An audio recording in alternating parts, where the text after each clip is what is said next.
Assalamualaikum warahmatullahi wabarakatuh. Para pemirsa yang berbahagia, berjumpa kembali dalam Bincang-Bincang Santai episode kedua. Pada kesempatan pagi ini kita akan membahas Ats-Tsawabit wal Mutaghayyirat. Dalam Islam ada hal-hal yang tetap, final, permanen, dan ada hal-hal yang berubah, dinamis dan kontekstual. Apa saja hal-hal yang sifatnya ats-tsawabit, yang sifatnya tetap, final, tidak berubah? Yang pertama adalah hal-hal yang terkait dengan akidah, dengan keimanan kita. Kepercayaan kita yang mantap kepada Allah, Rasulullah, malaikat-malaikat Allah, kitab-kitab Allah, hari akhir, qada dan qadar. Hal-hal yang sifatnya akidah, keyakinan ini adalah sifatnya final, permanen, dan tidak berubah. Keimanan kita kepada Allah dan Rasulnya misalnya harus menjadi pondasi kehidupan kita, mewarnai perilaku kita, menjadi akar yang terus menyinari hati kita, yang akan kita bawa dunia dan akhirat.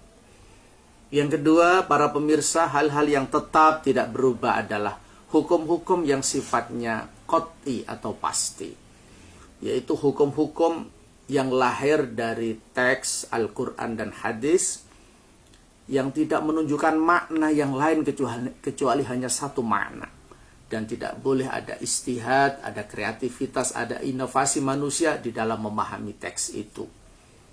Contohnya adalah kewajiban salat, kewajiban puasa Ramadan, kewajiban zakat, kewajiban haji, berbakti kepada kedua orang tua dalam hal yang tidak maksiat, dan lain-lain.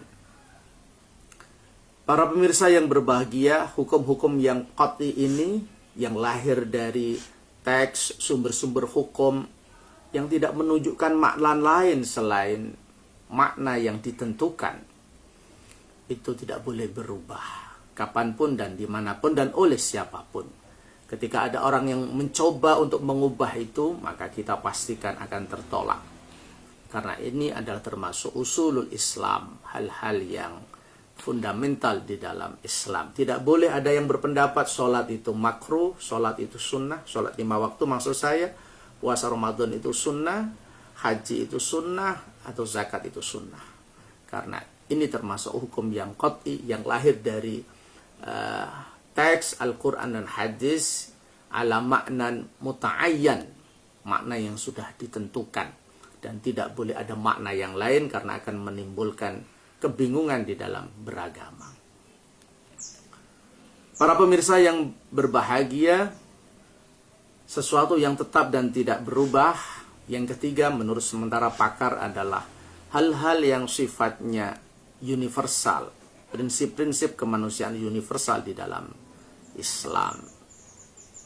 Misalnya menjaga, melindungi agama, melindungi hak hidup, melindungi akal, melindungi keluarga, dan melindungi ekonomi.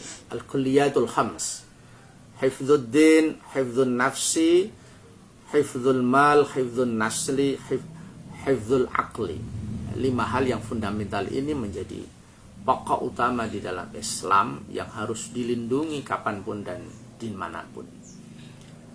Para pemirsa yang berbahagia, kemudian apa yang al-mutaghayyirat, sesuatu yang berubah secara kontekstual mengikuti perkembangan zaman.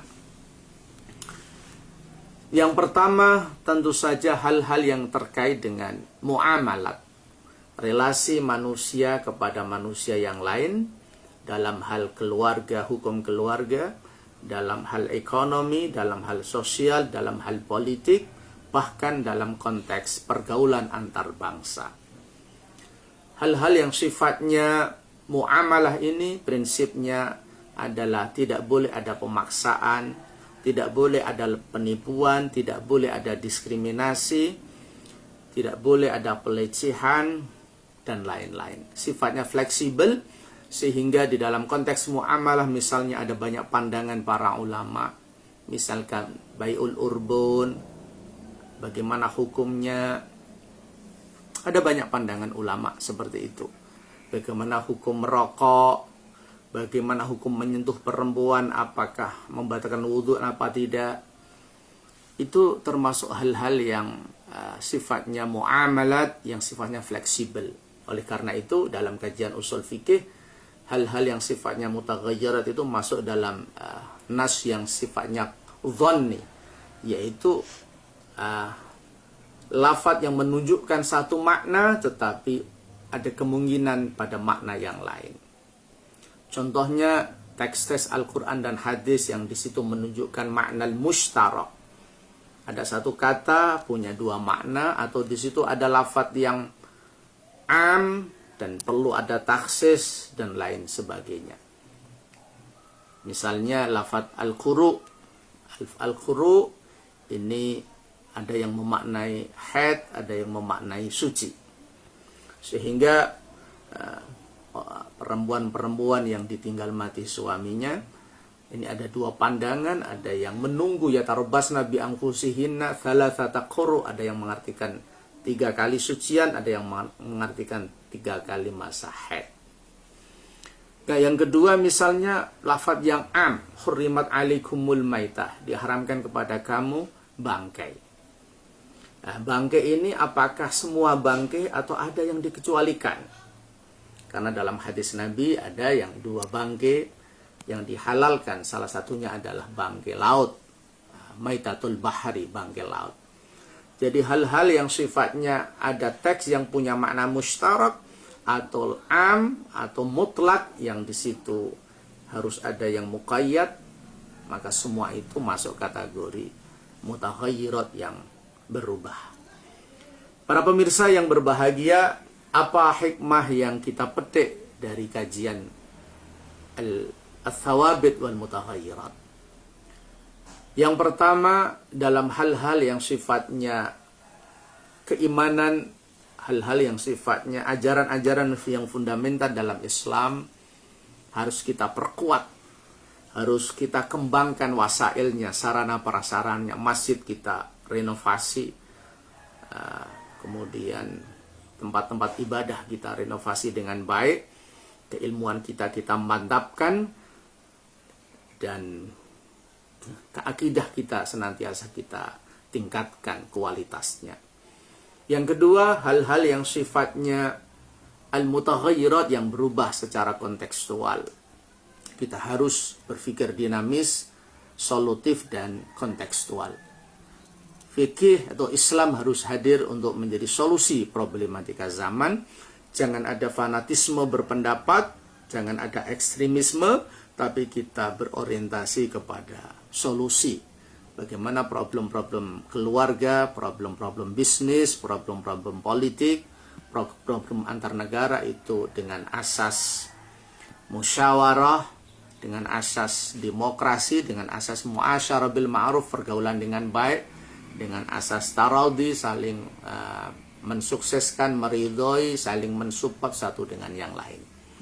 Semoga dengan prinsip ini keimanan kita bertambah, keilmuan kita meningkat, dan tujuan hidup kita untuk mencapai sa'adatud darain, kebahagiaan dunia dan akhirat, diwujudkan oleh Allah Subhanahu wa taala. Demikian, semoga bermanfaat.